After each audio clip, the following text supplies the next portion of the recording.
Bismillahirrahmanirrahim. Assalamualaikum warahmatullahi wabarakatuh. Selamat siang dan salam sejahtera untuk kita semua.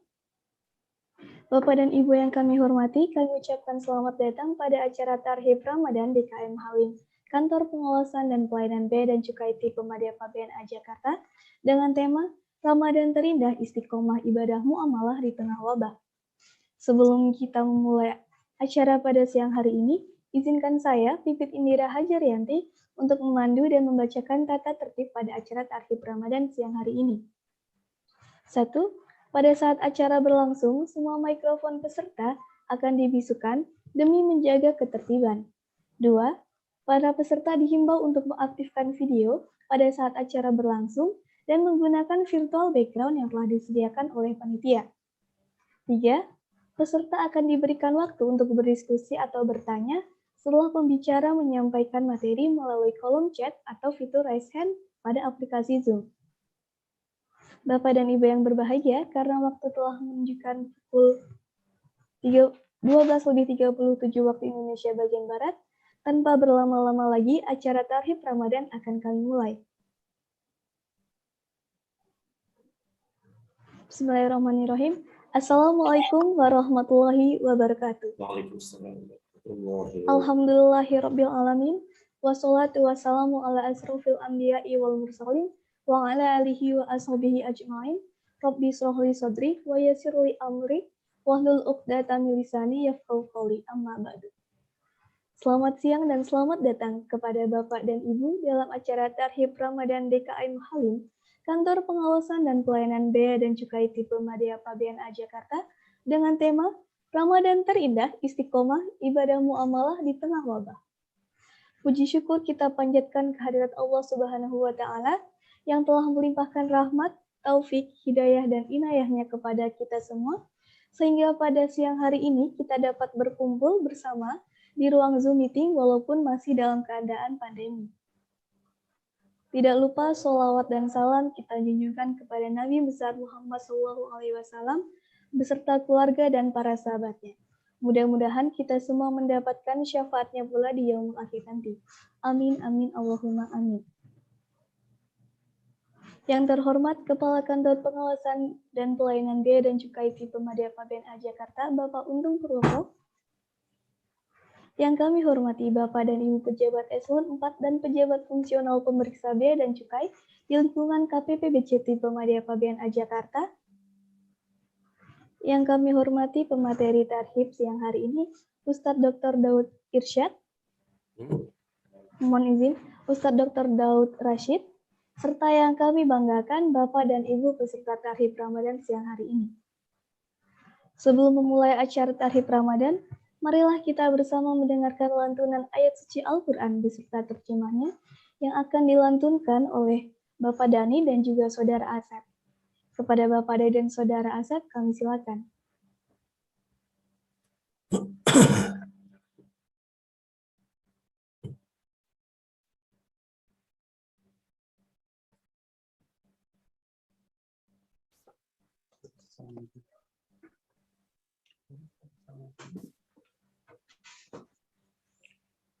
Assalamualaikum warahmatullahi wabarakatuh. Waalaikumsalam warahmatullahi wabarakatuh.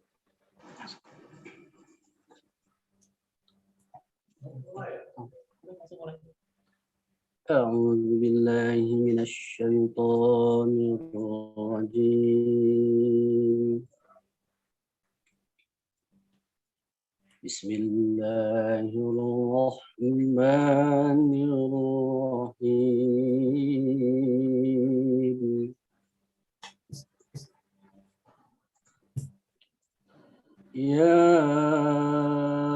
ayyuhalladzina amanu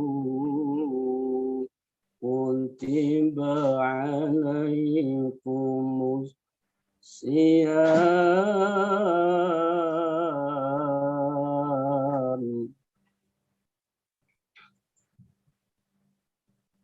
kutiba alaikumus siyam kama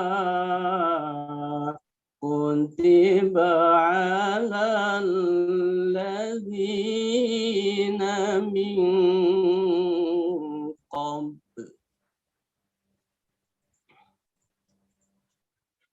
كتب على الذين من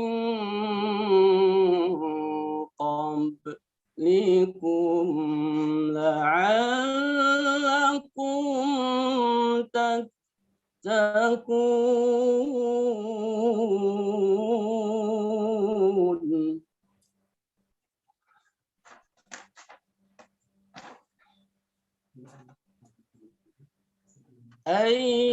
أياما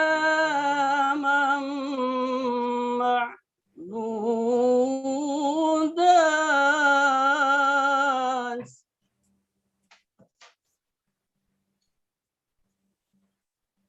فمن كان منكم مريضا أو على سفر فعدة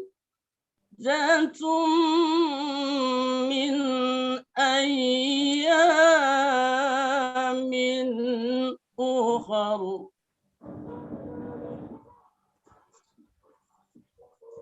وعلى الذين يطيقونه فدية طعام مسكين فمن تطوع خيرا فهو خير له وأن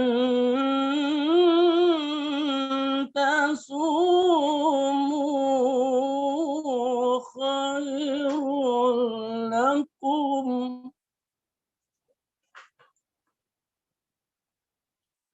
وأن تصوموا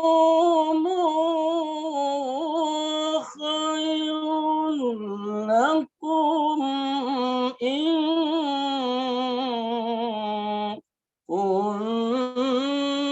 كنتم تعلمون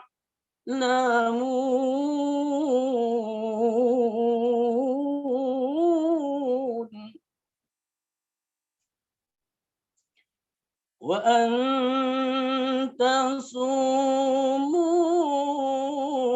خير لكم إن كنتم تعلمون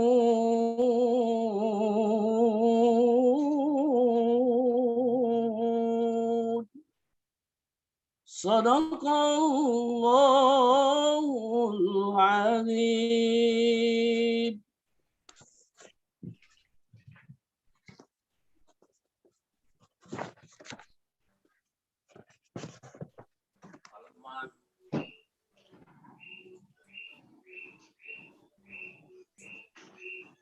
Aku berlindung kepada Allah dari godaan setan yang terkutuk.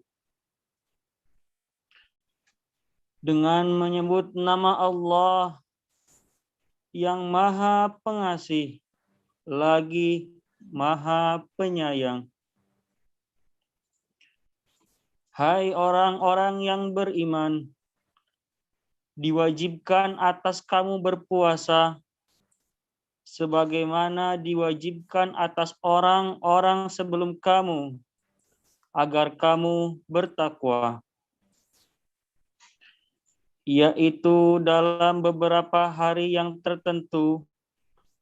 Maka barang siapa di antara kamu ada yang sakit atau dalam perjalanan, kemudian ia berbuka, maka wajiblah sebanyak hari yang ditinggalkan itu pada hari-hari yang lain.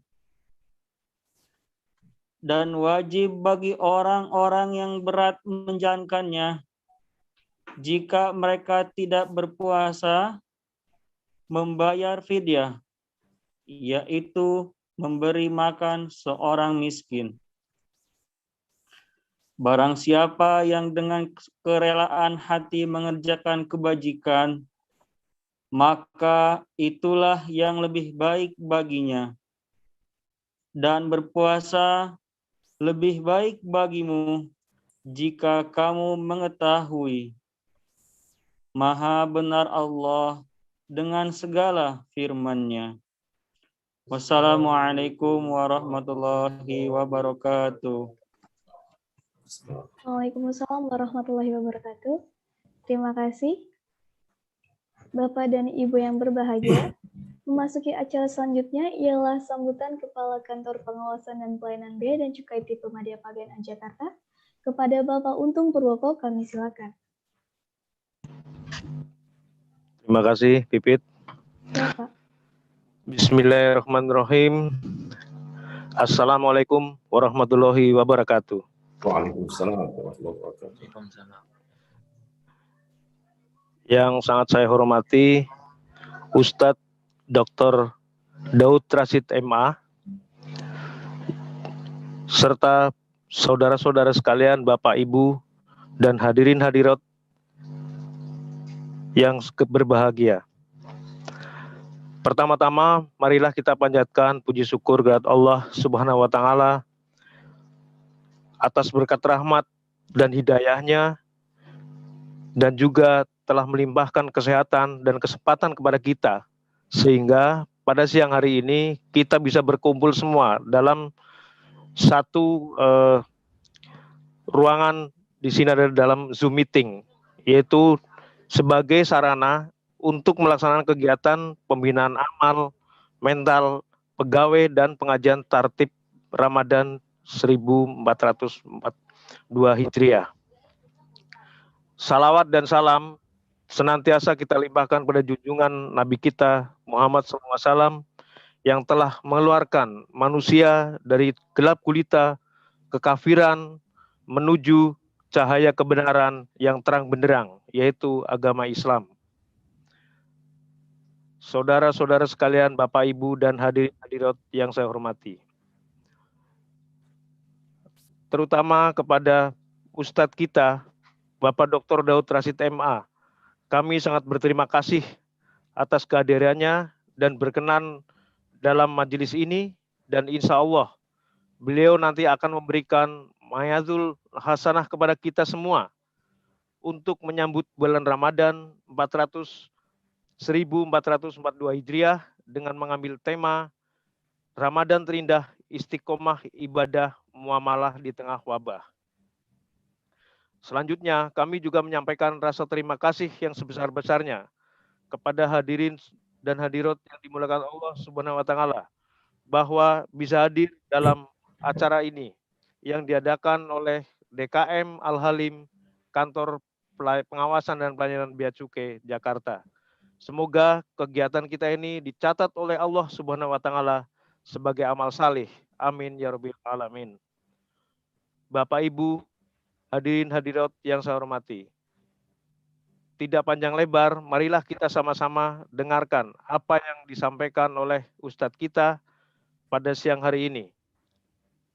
Demikian yang bisa saya sampaikan dalam kesempatan baik ini, dan segala khilaf lebih dan kurangnya kami mohon maaf. Sekian, terima kasih. Assalamualaikum warahmatullahi wabarakatuh. Waalaikumsalam warahmatullahi wabarakatuh. Baik, Bapak dan Ibu yang dirahmati Allah, berbicara mengenai tema Tarhib Ramadan kali ini, yaitu Ramadan terindah, istiqomah ibadah muamalah di tengah wabah, tentunya kita akan teringat kembali dengan Ramadan tahun sebelumnya, yang rasanya sangat berbeda seperti tahun-tahun sebelum ada pandemi. Untuk saya misalnya, rasanya momen Ramadan kemarin menjadi Ramadan tersulit untuk saya, karena banyak sekali perbedaannya, mulai dari tidak ada tarawih berjamaah di masjid, aktivitas ibadah sholat di masjid juga dibatasi, bahkan juga dilarang, sempat dilarang. Nah, Untuk aktivitas seperti buka bersama pun yang biasanya menjadi acara rutin juga tidak diperbolehkan. Apalagi kalau mengingat momen hari raya nih, banyak keluarga yang tidak bisa berkumpul bersama untuk merayakan hari raya kemenangan kita. Namun saya yakin di balik segala sesuatu pasti ada hikmah yang Allah berikan. Yang sangat saya rasakan yaitu salah satunya sabar. Sabar untuk tidak bertemu dan berkumpul terlebih dahulu dengan keluarga di kampung halaman. Sabar untuk selalu berhusnudzon atas segala rencana Allah, dan masih banyak lagi. Nah, tentunya kali ini kita sudah lebih siap menghadapi Ramadan. Siap untuk meraih sebanyak-banyaknya kebaikan di bulan yang penuh berkah ini. Baik, sudah bergabung bersama kita di sini Ustadz Dr. Daud Rashid MA. Assalamualaikum Ustadz, apa kabar? Waalaikumsalam warahmatullahi wabarakatuh. Terima kasih. Baik, izin Ustadz, biasanya Ustadz lebih sering dipanggil Ustadz Daud atau Ustadz Rashid? Daud, saya bisa Ustadz Daud ya. Baik, saya memanggil Ustadz Daud juga ya Ustadz. Ya. Kalau dari Ustadz sendiri merasakan perbedaan apa Ustadz antara Ramadan tahun kemarin dan juga tahun sebelumnya sebelum ada pandemi ini Ustadz? Ya, semua mungkin perasaannya sama saja. Hanya saja memang kita disuruh berlatih. Artinya kita harus menyesuaikan diri. Ya, jadi kita juga tidak pasrah sehingga kita tidak berbuat apa-apa. Itu kan tidak dibenarkan. Kita harus berbuat, apalagi merupakan kewajiban, harus dilaksanakan. Hanya saja ya kita bisa menyesuaikan mana yang lebih sesuai, lebih pas, lebih cocok dengan sebuah kondisi. Baik, sebelum Ustadz memulai materi hari ini, saya izin membacakan CV singkat Ustadz terlebih dahulu. Ustadz, mohon dikoreksi bila ada kesalahan.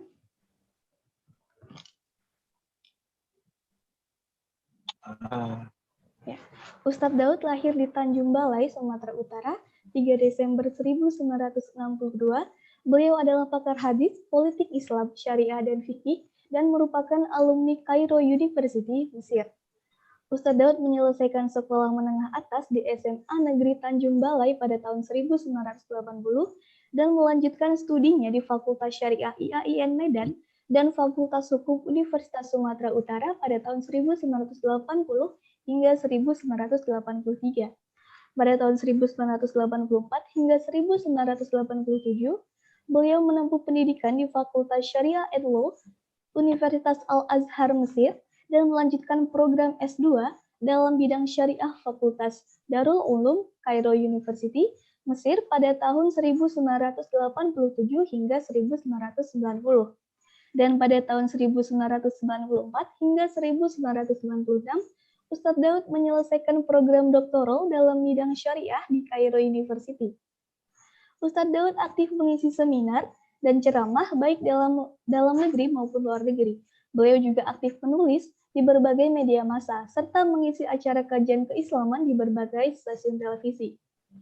Pada tahun 1996 hingga 1999, Ustadz Daud menjadi staf pengajar pasca sarjana IAIN Syarif Hidayatullah Jakarta, dan pada tahun 1999 hingga 2004 menjadi anggota pakar hukum Menteri Kehakiman dan HAM RI, dan juga pada tahun 2000 hingga 2004 menjadi ketua konsentrasi hadis pada program pasca sarjana IAIN Sunan Gunung Jati Bandung, staf pengajar pada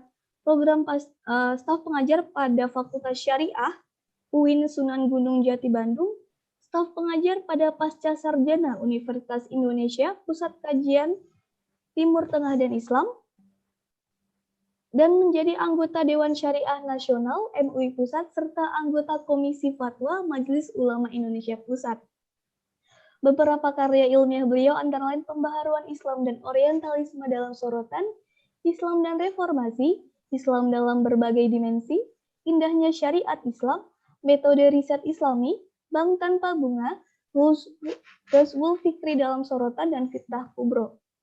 Baik, Bapak dan Ibu yang dirahmati Allah, tanpa berlama-lama lagi, mari kita dengarkan bersama materi yang akan disampaikan oleh Ustadz Daud. Kepada Ustadz Daud kami silakan. Baik. Bismillah wassalatu wassalamu ala Rasulillah wa ala alihi wa sahbihi wa mawala amma ba'du. Perasaan kita masih belum terasa pulih. Karena kita memang merasakan ada suatu hal yang beda dalam 2 tahun ini dengan masa sebelumnya di mana kita bebas. Khusus dalam soal beribadah, kita merasakan nyaman dan indahnya hidup di bawah kolong masjid, bermesra-mesra dengan Allah Subhanahu wa Ta'ala. Di tengah malam kita bermunajat kepadanya. Ada yang sholat qiyamul lail berjamaah, dan ada yang melaksanakan tilawah Al-Quran sepanjang malam. Ada yang i'tikaf di ujung Ramadan. Namun tahun lalu hampir semua itu tidak dapat kita lakukan. Dan kita berharap tahun ini mulai terjadi pengendoran. Dalam arti kata, kita hendaknya bisa menyesuaikan diri dengan kondisi yang ada, sehingga kita juga tidak terpaku dengan suasana masa lalu, dan kita juga berusaha dalam waktu yang sama untuk menjaga hal-hal yang tidak bisa ditawar-tawar dalam kehidupan kesehatan kita. Nah, setiap kali datang Ramadan, kaum muslimin mengadakan sebuah acara, kita sebut sosialisasi, yang istilah populernya tarhib. TARHIB. Itulah tertulis di logo bapak-bapak itu, tarhib. Ini sebuah kata yang sering kita dengar, marhaban. Nah, dari akar katanya dari tarhib itu. Apa arti marhaban? Ucapan selamat datang. Jadi kalau ada tamu, kalau ada rombongan ya yang menjumpai kita mengatakan marhaban, selamat datang, welcome. Nah, akar katanya dari tarhib. Jadi tarhib Ramadan semacam upaya untuk memahami nilai Ramadan sehingga memicu dan memacu semangat kita dalam memasuki bulan Ramadan sejak awal hingga Ramadan berakhir meninggalkan kita. Banyak sekali orang yang sadar akan nilai Ramadan ketika dia berada di penghujung Ramadan. Ini tidak sedikit. Seseorang ketika mendengar ceramah tentang Lailatul Qadar, lalu dia mendengar ceramah itu atau rekaman itu di ujung Ramadan, lalu dia mengatakan apa? Wah, sudah berakhir, Ramadan sudah di ujung, sementara Lailatul Qadarnya sudah lewat. Jadi itulah penyebab diperlukan pembekalan. Nah, pembekalan inilah yang dikemas dalam sebutan tarhib, supaya orang tahu apa nilai Ramadan, apa bobot yang dibawa oleh Ramadan, barakah, dan seluruhnya rahmat, nikmat yang terkandung dalam Ramadan, sehingga setiap muslim bisa meraup semua menu yang disajikan oleh Ramadan itu, lalu akhirnya dia keluar dari Ramadan sebagai pemenang. Semua kita ingin menjadi pemenang. Jadi kalau mau jadi pemenang, fahami dulu, ngerti dulu. Ya, kalau kita tidak mengerti, kita tidak bisa mengambil kesempatan dan peluang, bagaimana kita bisa menjadi pemenang. Itulah yang terkandung di dalam sebuah acara tarhib. Nah, saya akan menampilkan video bahan ya, slide bagaimana Rasulullah SAW di dalam Ramadan. Nah, ini mohon maaf di bawah ada tulisan Imam Al-Hikmah New York. Memang saya pernah tinggal di New York selama 1 tahun sekian bulan, menjadi imam di sebuah Islamic Center namanya Al-Hikmah di kota New York, di Queen. Lalu ini belum sempat saya rubah, makanya nempel terus di sini. Padahal ini sudah berakhir tahun 2017. Mohon maaf. Rasulullah di bulan Ramadan. Mari kita lihat apa sabda Nabi menggambarkan kemuliaan Ramadan. Apabila Ramadan tiba, idza jaa Ramadan, futihat abwabul jannah. Pintu-pintu surga dibuka. Subhanallah. Berarti sebelumnya tidak dibuka. Datang Ramadan, pintu-pintu surga dibuka. Kemudian futihat abwabul jannah wa ughliqat abwabu jahannam. Pintu-pintu jahannam itu ditutup kalau sudah masuk Ramadan. Wa suffidatis syayatin, dan syaitan-syaitan dibelenggu. Masya Allah. Inilah kemuliaan Ramadan.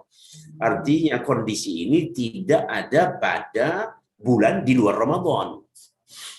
Jadi kalau pintu surga itu di luar Ramadan berarti ditutup. Datang Ramadan, dia dibuka.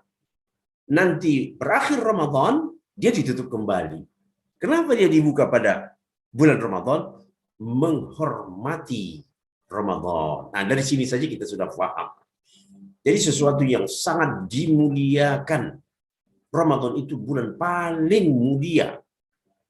Kalau orang sudah mengerti kemuliaan Ramadan, kira-kira apa mau dia bermalas-malas dalam bulan Ramadan? Pasti dia akan kalahkan yang namanya malasnya itu di bulan ini untuk meraih kemuliaan Ramadan. Subhanallah.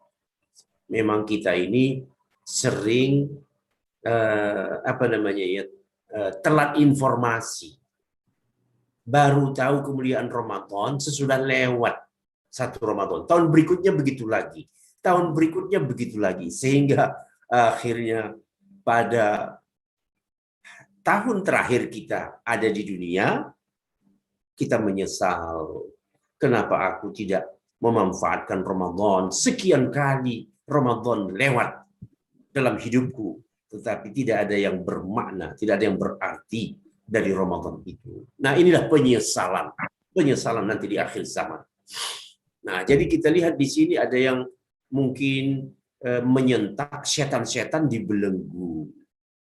Pengertiannya ini apa? Memang ada semacam interpretasi khusus mengenai setan dibelenggu. Apakah semua setan itu dibelenggu? Nanti orang akan berpikir kalau begitu, tentu tidak ada sebuah perbuatan maksiat, mungkar yang terjadi pada bulan Ramadan. Namun kenyataannya, ya yang berbuat maksiat ada saja yang melakukan maksiat. Kita perlu sadari bahwa angka kejahatan kriminal itu di bulan Ramadan menurun. Ini berdasarkan data. Ya. Yang berkepentingan dalam soal data Ramadan mengetahui betul bahwa pada bulan Ramadan angka kejahatan itu menurun. Nah, di situ saja sudah melihat. Sudah ada sinyal betul. Rupanya pada bulan Ramadan itu setan dibelenggu. Nah, kata sebagian ulama, setan yang dibelenggu itu rupanya ada penjelasannya. Siapa yang dibelenggu ini? Satu hadis menceritakan yang dibelenggu itu adalah maradatus syayatin. Artinya setan, induk-induknya setan itu. Setan itu kan seperti manusia, ada pimpinannya, ya, ada elitnya. Jadi yang dibelenggu itu adalah elit-elitnya setan. Sementara anak-anak buahnya tetap berkeliaran. Maka oleh karenanya kita melihat perbuatan jahat, perbuatan kriminal juga tetap terjadi. Namun terjadi penurunan. Nah, ini soal kata setan-setan dibelenggu. Kita melangkah terus bahwa Ramadan itu diberikan julukan ya sesuai dengan sudut pandang. Bahwa Ramadan itu dianggap sebagai syahrul ibadah. Kemudian syahrul ta'ah. Kemudian syahrul sabar. Kemudian syahrul jihad. Kemudian syahrul tarbiyah. Kemudian syahrul taubah. kemudian syahrul Quran. Ini semuanya ada relevansinya dengan Ramadan. Nah, mari kita lihat kenapa dikatakan Ramadan itu syahrul ibadah. Ya kita merasakan sendiri ya. Masjid-masjid jadi penuh. Ya, artinya ada kesadaran orang bahwa Ramadan itu memang syahrul ibadah. Dan kita merasakan sendiri bagaimana kita yang bekerja di siang hari full dari mulai awal jam kerja sampai nanti berakhir jam kerja. Kalau di hari biasa kita mungkin bisa merasakan sendiri kalau sudah pulang itu sudah berat untuk melaksanakan apa saja karena sudah terlalu lelahnya di luar. Tapi ternyata hampir kita tidak pernah mengeluh bahwa pada malam hari kebanyakan kita masih kuat melakukan salat-salat nawafil. Seperti apa? Seperti tarawih. Kurang tidur malam. Nanti tengah malam kita masih saja apa? Kuat untuk tahajud.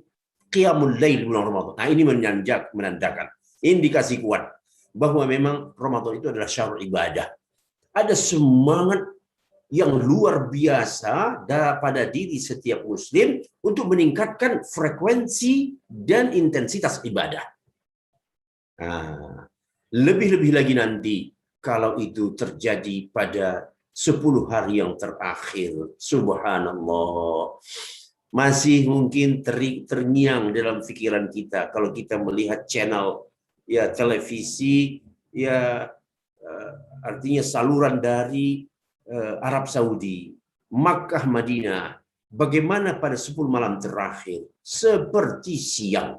10 malam itu seperti siang. Dan siangnya berubah seperti malam, sepi.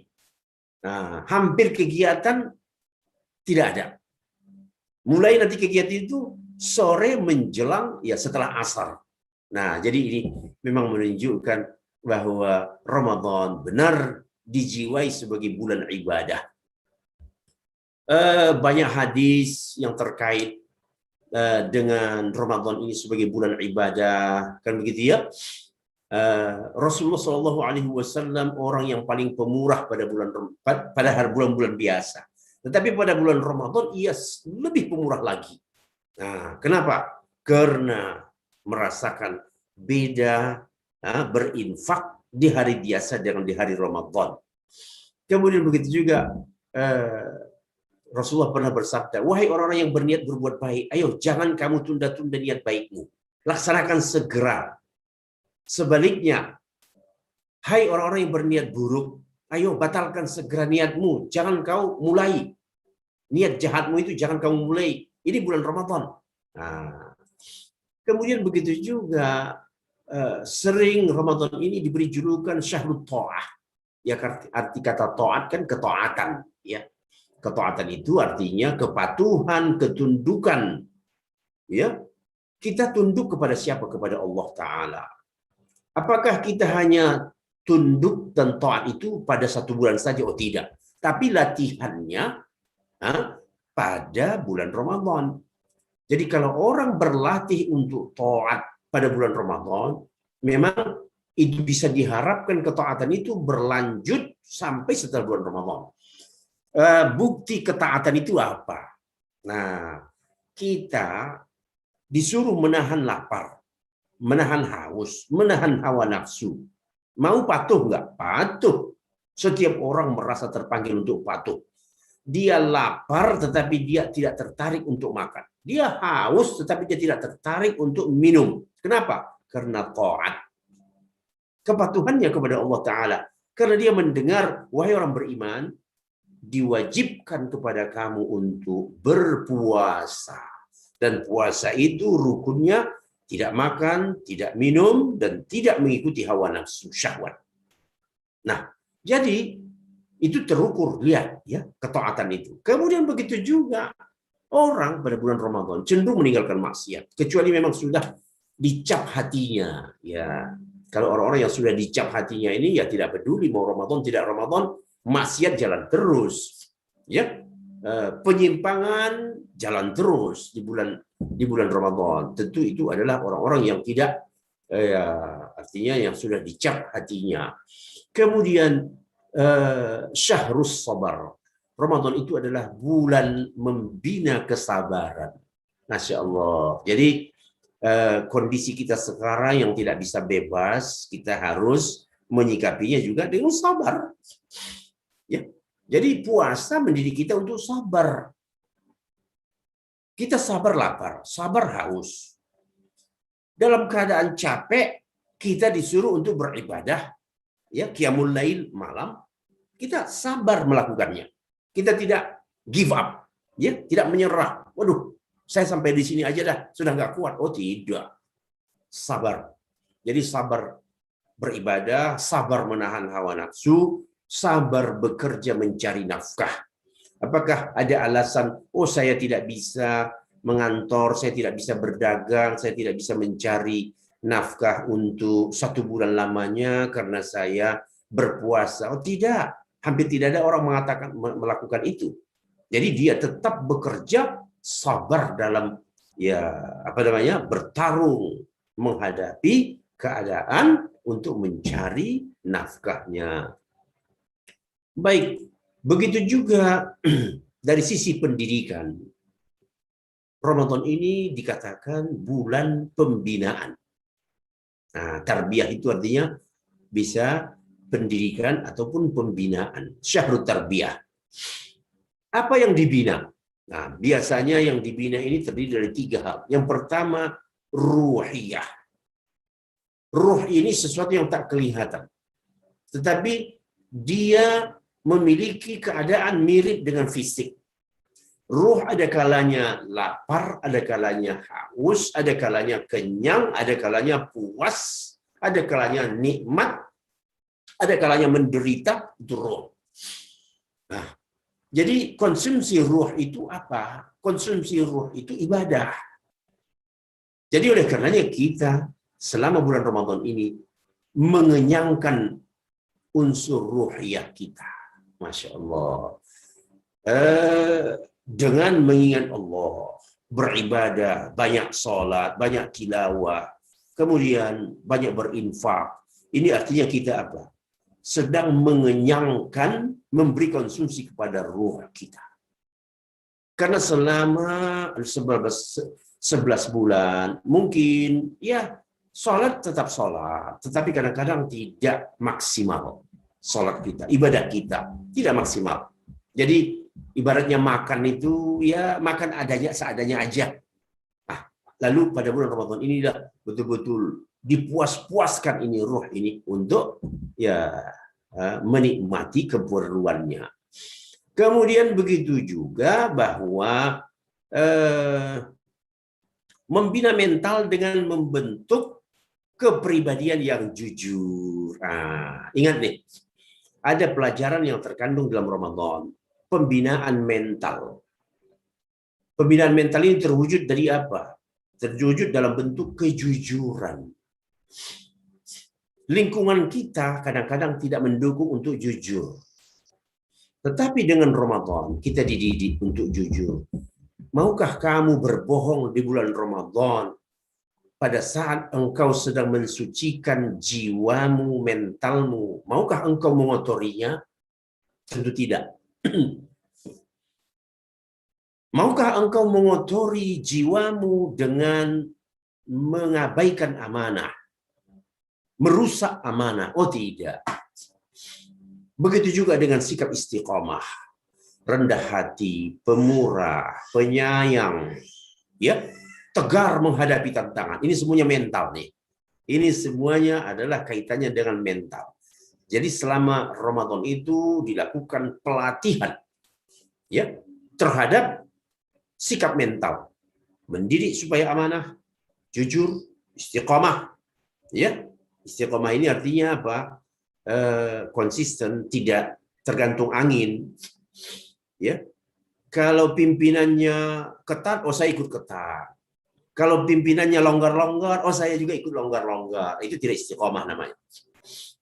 Ya, siapapun, lingkungan apapun kita berada, kita tetap konsisten. Nah, rendah hati. Nah, begitu juga ya, rendah hati. Jadi selama Ramadan ini kita didik untuk punya rendah hati, bukan rendah diri. Beda rendah hati dengan rendah diri. Rendah hati ini adalah tidak sombong. Begitu ya. Kalau rendah diri, ya tidak punya wibawa. Ya. Nah, rendah diri itu ya orang-orang yang tidak punya harga diri. Kita sebagai masyarakat, kita sebagai umat, kita sebagai bangsa, kita harus punya wibawa. Ya, kita tidak boleh diremehkan oleh orang di luar kita. Nah, itu dididik dari Ramadan. Kamu walaupun puasa, kamu tidak boleh rendah diri. Kayak begitu?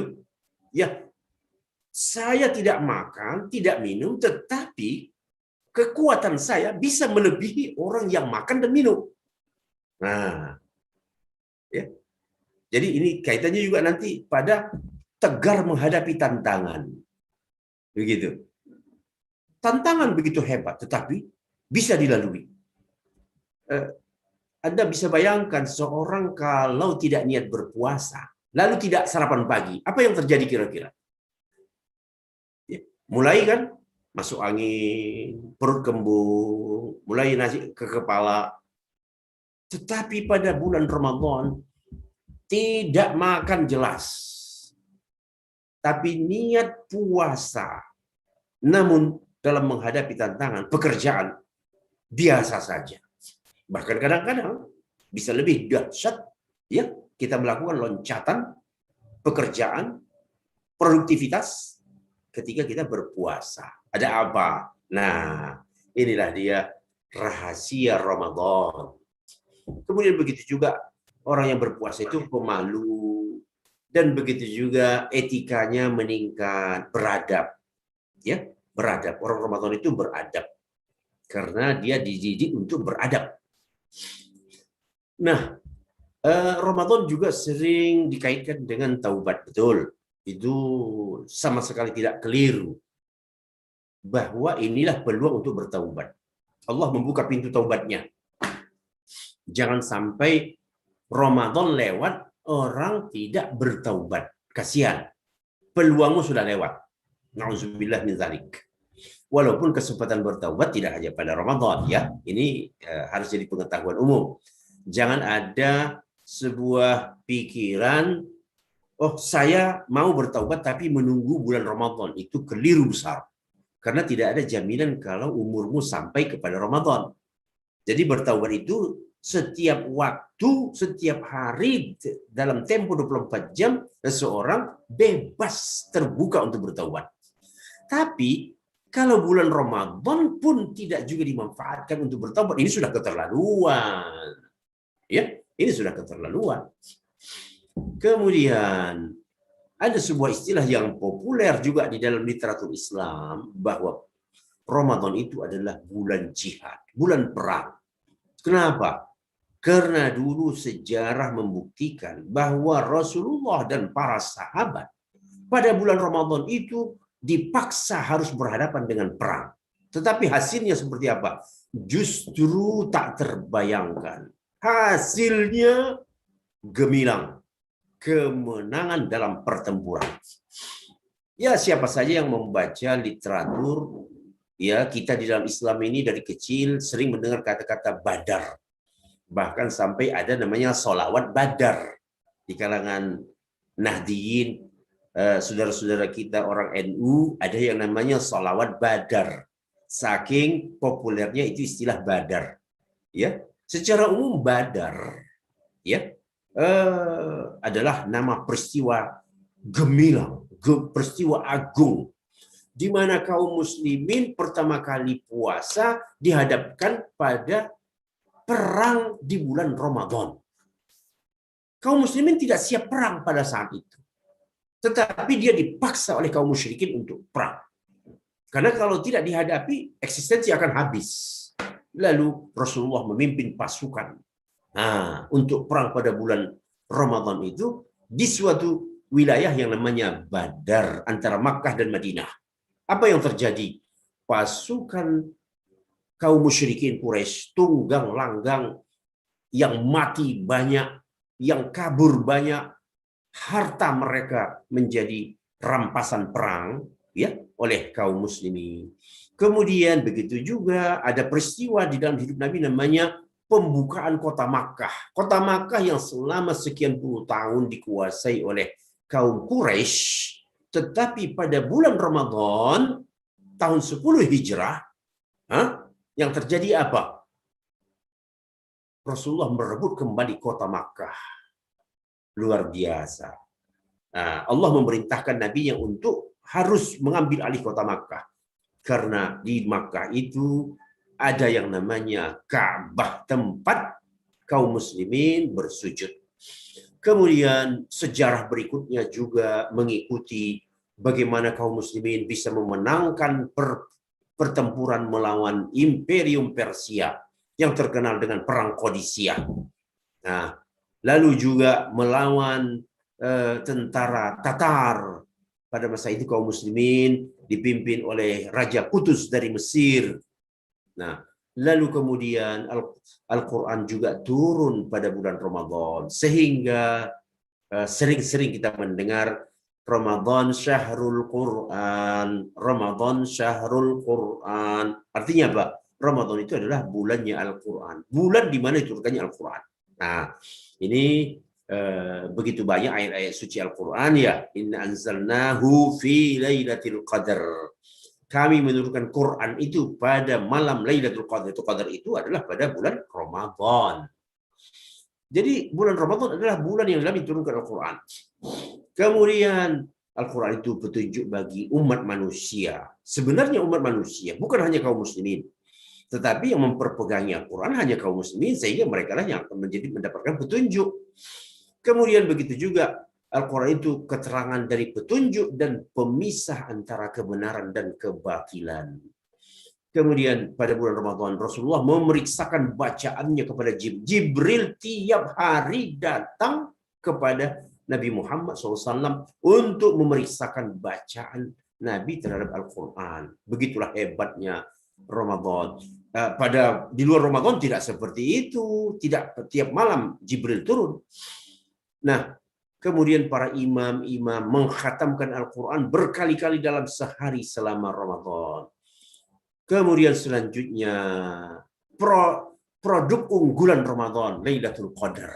Nah, ini yang kita tidak boleh lewat dengan izin Allah Ta'ala. Jangan sampai lewat. Mau pandemi, mau wabah, mau apa, Lailatul Qadar harus diraih. Kita kalahkan segala-galanya untuk meraih Lailatul Qadar. Nah, ada apa dengan Lailatul Qadar itu? Bulan yang di dalamnya dijumpai malam yang paling mulia. Lailatul Qadar. Qadar itu artinya kemuliaan. Jadi Lailatul Qadar malam kemuliaan. Ya. Lailatul Qadar itu berlangsung setiap tahun. Jadi tidak ada namanya ini musim pandemi, Lailatul Qadar tidak ada. Oh, tidak ada. Mau pandemi tidak pandemi, Lailatul Qadar tetap. Waktunya berada di sekitar 10 terakhir dari bulan Ramadan. Nah, jadi oleh karenanya inilah kenapa kita melakukan pembekalan supaya tahu produk unggul dari Ramadan ini adalah Lailatul Qadar. Bagaimana Al-Quran menggambarkan Lailatul Qadar itu? Khairum min alfi syahrin. Lebih baik dari 1000 bulan. Coba hitung-hitung 1000 bulan itu berapa tahun?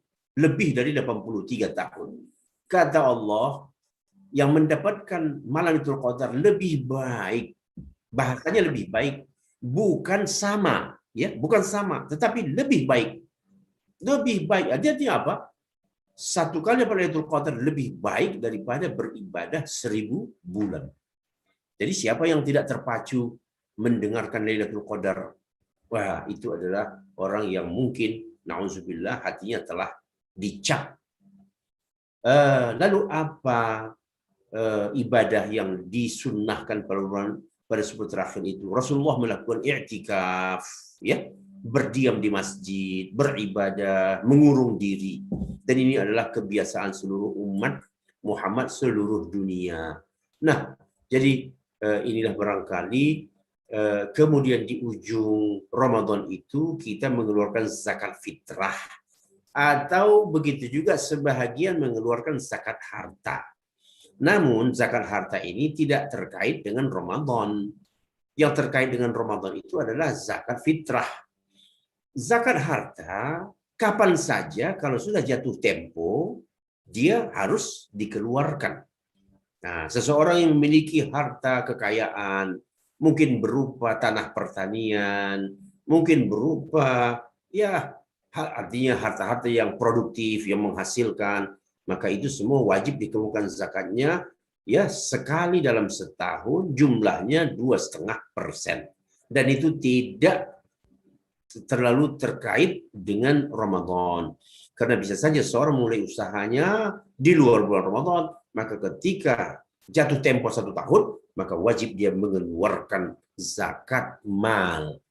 Barangkali dari saya inilah sementara, semoga konsep tentang Ramadan begitu jelas bagi kita dan kita siap untuk melaksanakannya untuk meraih kesuksesan di dalam Ramadan. Bapak pimpinan kepala kantor Bea Cukai yang saya hormati dan kawan-kawan di kantor Bea Cukai, inilah konsep Ramadan,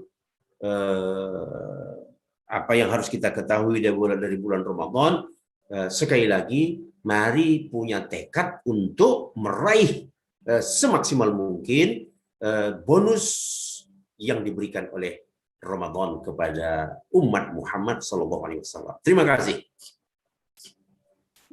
Baik, Masya Allah. Terima kasih kepada Ustadz Daud atas materi yang diberikan. Acara selanjutnya yang saya yakin sudah ditunggu oleh Bapak dan Ibu sekalian ialah sesi tanya jawab. Bapak dan Ibu dapat menggunakan fitur raise hand atau melalui kolom chat untuk mengajukan pertanyaan mengenai materi yang tadi telah disampaikan oleh Ustadz Daud. Baik, kepada Bapak dan Ibu kami silakan.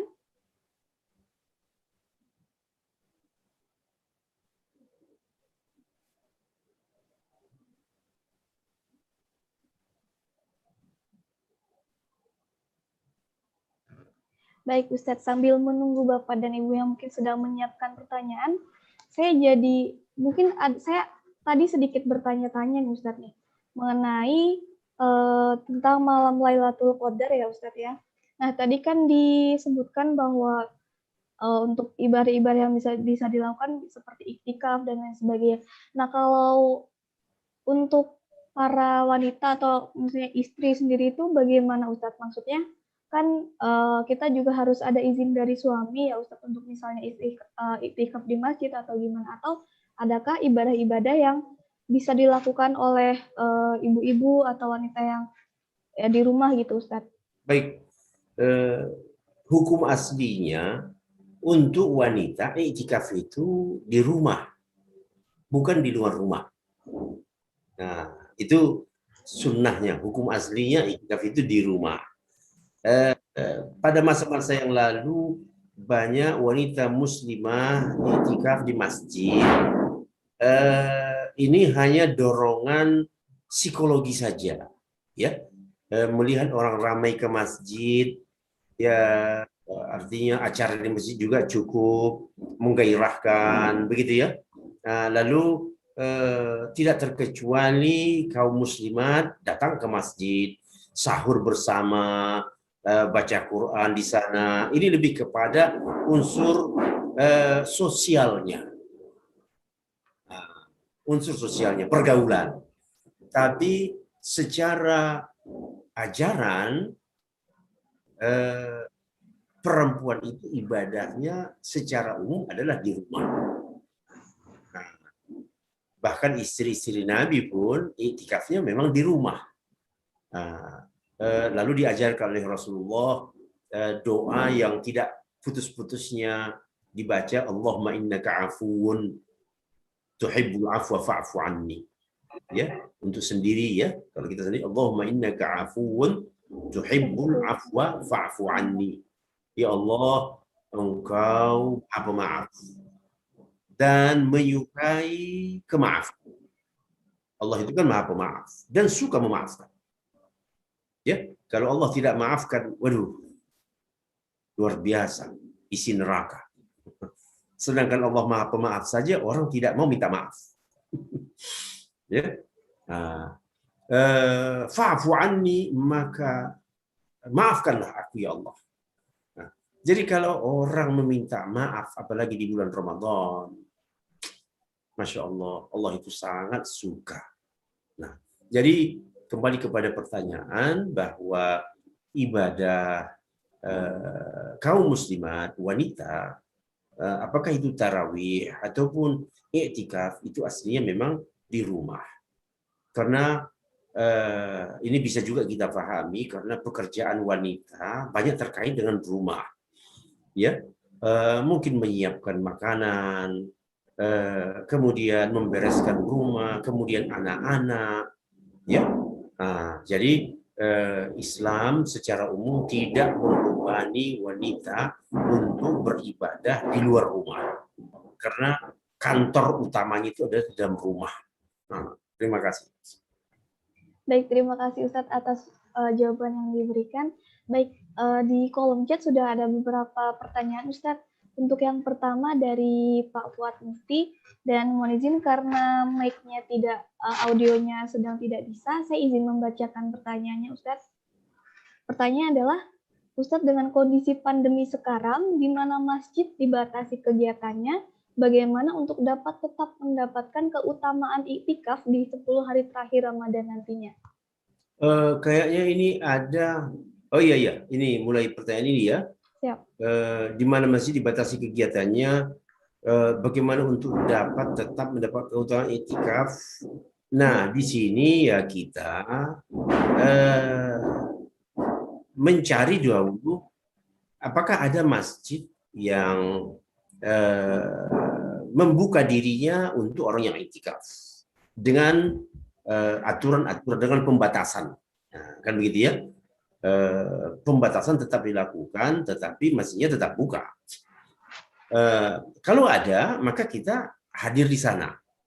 Nah, tapi kalau memang itu sudah tidak bisa dilakukan, ya, maka terpaksalah kita i'tikaf di rumah sendiri. Apa yang kita lakukan di masjid, kita lakukan di rumah. Nah, jangan karena mentang-mentang di rumah, lalu ya yang terjadi adalah apa? Ya semua ibadah Ramadan ataupun i'tikaf itu menjadi buyar, ya, dengan makanya kita harus di sinilah kita harus bisa mengendalikan diri, alat komunikasi, ya, harus siap membatasi alat komunikasi. Alat komunikasi yang ada sekarang punya banyak fungsi sehingga cenderung melalaikan. Nah, jadi disinilah kita berebut untuk membuka, kalau saya membahasakannya ya, kita berebut membuka celah-celah pintu surga di penghujung Ramadan. Kemudian di awal pandemi sempat muncul kontroversi sholat Jumat dan jamaah di masjid dalam kondisi pandemi. Saat ini masjid-masjid sudah seperti normal kembali. Ya, alhamdulillah, ini yang kita harapkan dengan pembatasan-pembatasan, tetapi sudah jauh berubah dari tahun sebelumnya. Dan rata-rata masjid rasanya tidak melarang, tidak mengunci lagi untuk praktek sholat berjamaah, begitu juga mungkin tarawih nanti. Bolehkah niat puasa dalam bahasa Indonesia? Oh, boleh. Bahkan niat itu adanya di dalam hati. Ya, kalaupun Anda tidak sebutkan secara lafaz, Anda menyimpan di dalam hati punya niat, itu sudah cukup. Namun sebagian masyarakat ya terserah. Ada yang melafazkannya nawaitu shauma ghadin an adai fardhi syahri Ramadan hadhihi sanah lillahi ta'ala. Ya, yang mau menyebutkan silakan. Tetapi ya aslinya kalaupun hanya di dalam hati itu sudah diterima, ya, sudah sah puasanya. Jangan seorang ragu, aduh saya belum membaca, belum berniat tadi untuk hari ini. Loh, kamu tadi sahur nggak? Sahur. Loh, kenapa kamu bangun sahur kalau nggak berniat? Kamu bangun sahur itu saja sudah berniat. Karena kamu kan tidak bangun sahur untuk nonton bola. Ya. Nah, kamu bangun tadi itu memang untuk sahur, tujuannya untuk puasa besok. Ya udah, artinya kamu sudah berniat. Nah, jadi inilah barangkali perlu ya pencerahan kepada banyak masyarakat kita yang terpaku dengan sebutan kalau niat itu yang dilafazkan itu. Kalau salat namanya nawaitu usolli, kalau puasa namanya itu nawaitu shauma ghadin, itu lafaz niat. Lafaz niat tidak mutlak. Yang mutlak itu kata-kata di dalam hati, kesengajaan. Sahur dulu dah, mau puasa besok ini, sahur dulu. Ntar lapar saya kalau nggak sahur. Kamu artinya kamu udah berniat puasa. Iya. Assalamualaikum, bolehkah niat puasa dan niat puasa yang sahih yang bagaimana Ustaz? Terima kasih, saya kira sudah terjawab. Sebaiknya seperti apa menyikapi hal di atas? Hal di atas tadi barangkali ini terkait dengan sholat. Ya, kalau saya ditanya, lihat kondisi Anda, kesehatan Anda, ya, karena beda orang beda tingkat kesehatannya. Nah, kalau kita memang merasa sehat dan kesempatan di masjid terbuka, tidak bisa dipungkiri bahwa beribadah di rumah Allah itu tidak ada tandingannya, ya, akan beda kualitasnya. Tapi kalau kondisi fisik kita memang terasa kok menurun, ya saya harus lebih waspada, ini jangan sampai lebih buruk nanti. Itu di dalam, artinya di dalam syariat kita pun aturan itu baik dalam kondisi pandemi tidak pandemi, memang ada sebuah aturan kalau badan tidak sehat tidak harus ke masjid. Nah, tapi kalau badan sehat datang ke masjid gitu. Assalamualaikum. Waalaikumsalam. Mau tanya tanda-tanda seorang mendapatkan Lailatul Qadar. Wah, ini pertanyaan yang muncul hampir tiap tahun ya. Tanda-tandanya susah ya. Tidak ada tanda-tanda fisik. Ya paling tanda-tanda alami dari hari itu yang ada di dalam hadis. Ya besoknya itu, kalau umpamanya malam Lailatul Qadar, besoknya itu matahari itu bersinar tapi tidak apa namanya ya, tidak menyengat. Nah, itu pertanda bahwa tadi malam itu adalah Lailatul Qadar. Dan ini bisa dirasakan. Ya. Coba aja tes nanti 10 malam terakhir. Tiap pagi Anda memantau sinar matahari. Akan Anda dapatkan ada satu pagi matahari sudah dari awal bersinar tapi tidak menyengat. Nah, itulah isyarat bahwa tadi malam itu adalah Lailatul Qadar. Nah, oleh karenanya ya kita jangan berpedomannya ke situ. Berpedomannya Lailatul Qadar itu ada 10 malam terakhir, maka saya sudah fokuskan dalam 10 malam terakhir ini saya akan ibadah. Nah, jadi semua orang yang sudah mengkhususkan waktunya untuk ibadah selama 10 malam terakhir, dia insya Allah akan meraih Lailatul Qadar. Begitu. Kalau pas puasa besok jadwal vaksin batal nggak puasanya? Ya berdasarkan pendapat yang lebih kuat, memasukkan sesuatu ke dalam tubuh membatalkan puasa. Ya, begitu. Pertanyaan, mana yang lebih afdal dalam membaca Al-Quran? Apakah membaca sebanyak-banyaknya meskipun tidak paham arti maksudnya, ya, atau membaca lalu memahaminya, atau fokus membaca lalu? Kalau di dalam Ramadan ada kekhususan.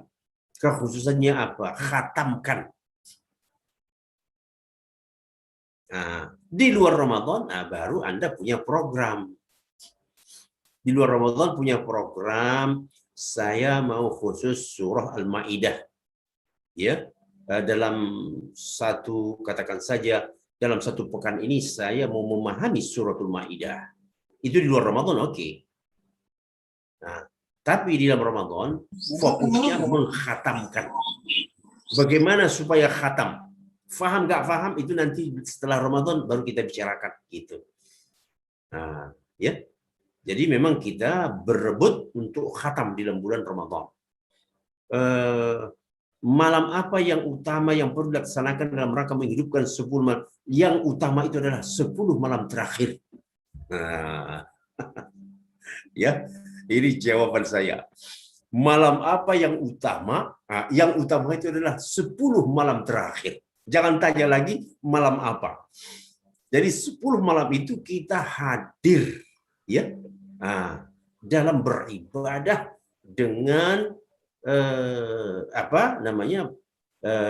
dengan kondisi yang berbeda dengan hari-hari biasa, semangat, keikhlasan, ya, ketekunan, keteduhan, itu dalam 10 malam itu semuanya kita fullkan. Ya, mungkin amalan apa? Oh, begitu. Amalan. Saya pikir malam apa? Oh, amalan apa? Yang jelas qiyamul lail. Ya. Tahajud. Kemudian selain tahajud apa? Ya capek tahajud baca Quran. Kemudian setelah baca Quran di sela-sela 10 itu memang ada doa favorit. Itulah dia, Allahumma innaka afuwun tuhibbul afwa fa'fu anni. Ya. Allahumma, ikutin aja saya dari balik mikrofon. Allahumma innaka afuwun tuhibbul afwa fa'fu anni. Itu saja. Batas akhir mengganti puasa Ramadan selambatnya bulan Sya'ban. Apabila ternyata melewati setahun belum diganti, apakah boleh diganti setelah melewati Ramadan? Ini maksudnya wanita haid kali ya, atau apa? Atau orang-orang yang, sudah barang tentu puasa Ramadan tidak bisa disia-siakan. Andaikan pun lewat Ramadan, memang kita telah melakukan dosa kepada Allah Subhanahu wa taala. Ya, dikasih Allah batas 11 bulan, tetapi kita lalaikan.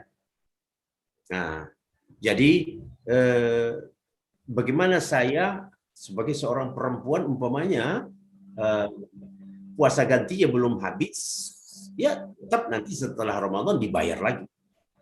Nah, jadi tidak berganti menjadi bayar fidyah saja, tidak. Ya. Nah, tetap diganti puasa dengan puasa kecuali bukan haid. Ya. Ada penyakit tambahan begitu. Penyakit tambahan yang kalau itu diganti ya sangatlah memberatkan bagi seorang hamba Allah, maka boleh di situ dibayar. Ya, boleh dibayar. Nah, bagi wanita mengganti puasa karena haid tetap harus dengan puasa. Ya, yang memberatkan itu mungkin apa? Seperti wanita hamil. Wanita hamil ya bayangkan saja, mungkin kondisi fisiknya yang tidak kuat. Lalu kalaupun nanti setelah hamil dia bayar, tetap saja memberatkan karena anaknya mau menyusui. Kalau dalam keadaan menyusui wanita berpuasa itu sangat tidak dianjurkan karena mempengaruhi air susunya.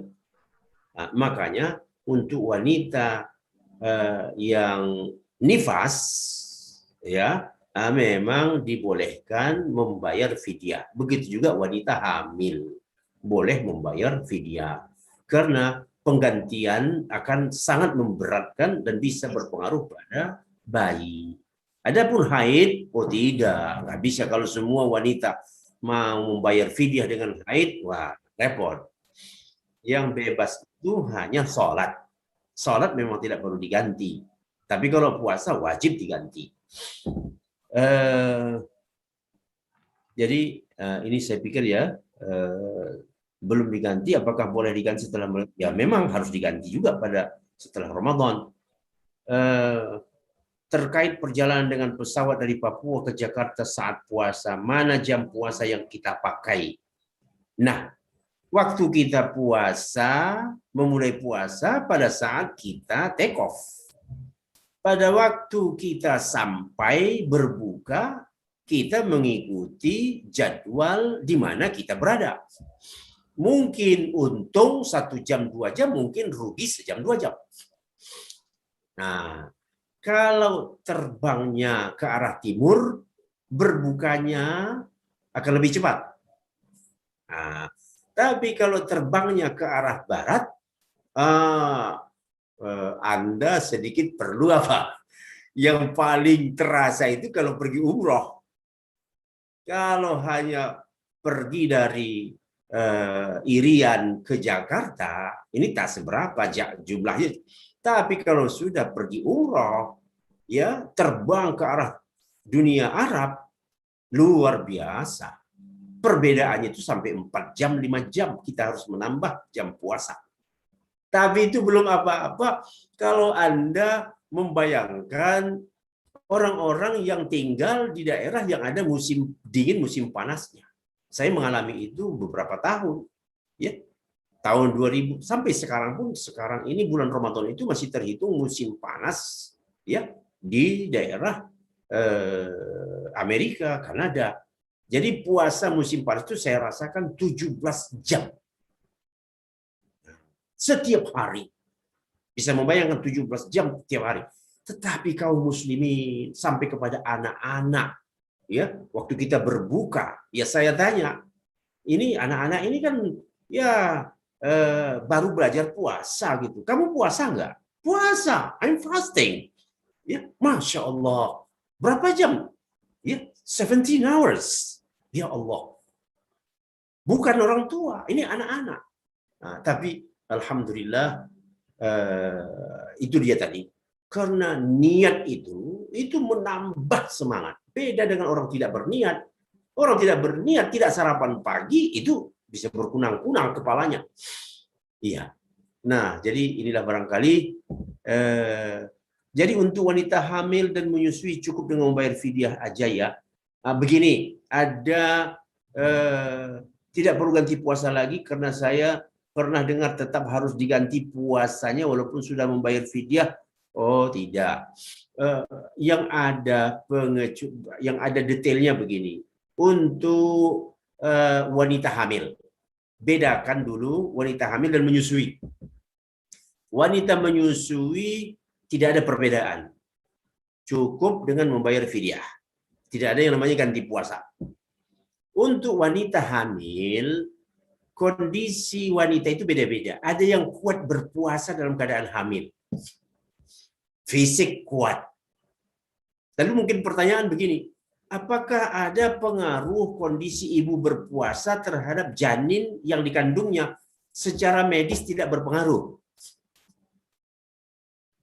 Secara medis tidak berpengaruh kondisi ibu yang berpuasa pada janin. Yang berpengaruh kalau anak yang menyusui. Nah, ini kita harus cermat nih. Jadi kalau wanita sedang hamil, ini ada 2 pilihan. Pilihannya, saya kuat. Saya merasa tidak ada apa-apa. Saya tidak merasa lemas dengan puasa. Maka dia dipersilakan untuk berpuasa. Karena bagaimanapun kondisi puasa itu lebih indah daripada tidak puasa. Nah, tapi ada kondisi perempuan yang memang ya lemas ya. Apakah saya harus tetap berpuasa dengan fisik saya yang tak begitu kuat? Kamu jangan berpuasa kalau kondisi fisikmu tidak kuat. Nah, jadi ada pilihan untuk wanita yang memiliki kekuatan. Nah, tapi kalau dia memilih untuk tidak puasa dan dia hamil, cukup juga membayar fidyah.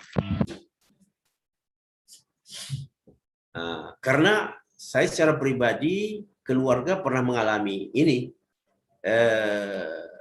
hamil berpuasa. Jalan aja, nggak ada masalah.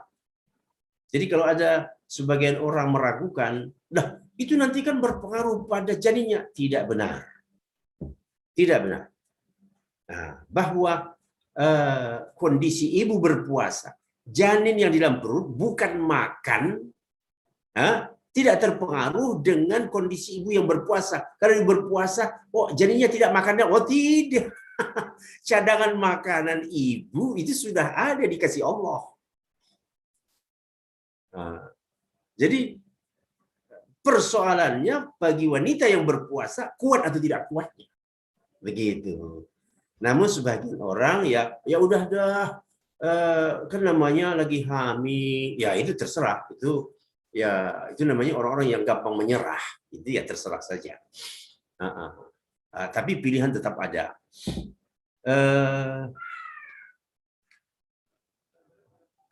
Karena keterbatasan waktu, Ibu Raina sebagai penutup, ya udah, oke, bolehkan mau tanya lagi, boleh fidyah digantikan dengan amal sedekah, syukur Ustadz, ya fidyah tetap fidyah, ya fidyah niatnya tetap fidyah, ukurannya ada, ya ukurannya ada, ya sebanyak orang makan. Nah, terima kasih. Saya berterima kasih kepada Bapak Untung sebagai pimpinan, ya, dan kawan-kawan di Bea Cukai. Semoga Allah Ta'ala memberikan ya kelonggaran, kemudahan kepada kita, wabil khusus selama bulan Ramadan ini, sehingga semua kemuliaan Ramadan itu dapat kita raih. Dari saya, Daud Rashid. Wassalamualaikum warahmatullahi wabarakatuh. Waalaikumsalam warahmatullahi wabarakatuh. Luar biasa sekali. Waalaikumsalam warahmatullahi wabarakatuh. Baik, banyak sekali yang bertanya ini Ustadz, tapi mohon izin karena keterbatasan waktu kita cukupkan sesi tanya jawabnya. Terakhir tadi dari Pak Adi, pertanyaan dari Pak Adi. Nah, sebelum menutup kebersamaan kita pada acara Tarhib Ramadan hari ini, marilah kita bersama-sama berdoa, dan doa akan dipimpin oleh Ustadz Daud Rashid. Mohon izin Ustadz kepada... Baik, alhamdulillah. Alhamdulillahilladzi hadana li hadza wa ma kunna linahtadiya laula an hadana Allah. Allahumma ij'al jam'ana hadza jam'an marhuma wa tafarruqana min ba'dihi tafarruqan ma'suma wa ihdina siratan mustaqima. Allahumma arina al-haqqa haqqan warzuqna ittiba'ah wa arina al-batila batilan warzuqna ijtinabah. Allahumma ballighna Ramadan. Allahumma ballighna Ramadan. Allahumma ballighna Ramadan. اللهم ادفع عنا البلاء والوباء والغلاء وسوء الفتن ما ظهر منها وما بطن. اللهم قنا ونجنا من هذا الفيروس. اللهم قنا ونجنا من هذا الوباء. اللهم قنا ونجنا من هذا المرض يا رب العالمين. اللهم اشف مرضانا ومرضى المسلمين وارحم موتانا وموتى المسلمين وعافي مبتلانا ومبتلى المسلمين يا رب العالمين. وصلى الله على نبينا محمد وعلى آله وصحبه وسلم والحمد لله رب العالمين. والسلام عليكم ورحمة الله وبركاته. سبحانك الله وبحمدك أشهد أن لا إله إلا أنت أستغفرك وأتوب إليك. Baik, terima kasih kepada Ustadz. Bapak dan Ibu yang kami hormati, kita sudah sampai di penghujung acara. Semoga acara Tarhib Ramadan dengan tema Ramadan terindah, istiqomah ibadah muamalah di tengah wabah pada hari ini dapat menjadi pemicu semangat kita dalam berlomba-lomba meraih kebaikan bulan Ramadan yang sebentar lagi akan kita jumpai insya Allah. Tidak lupa kami sampaikan untuk tetap mematuhi protokol kesehatan dan juga menjaga kesehatan agar kita semua dapat terhindar dan memutus rantai penyebaran COVID-19. Baik, demikian acara Tarhib Ramadan hari ini. Mohon maaf atas tutur yang kurang teratur dan kata yang kurang tertata. Subhanakallahumma wa bihamdika asyhadu an la ilaha illa anta astaghfiruka wa atubu ilaik. Terima kasih dan sampai jumpa pada acara selanjutnya. Wabillahi taufiq wal hidayah. Wassalamualaikum warahmatullahi wabarakatuh.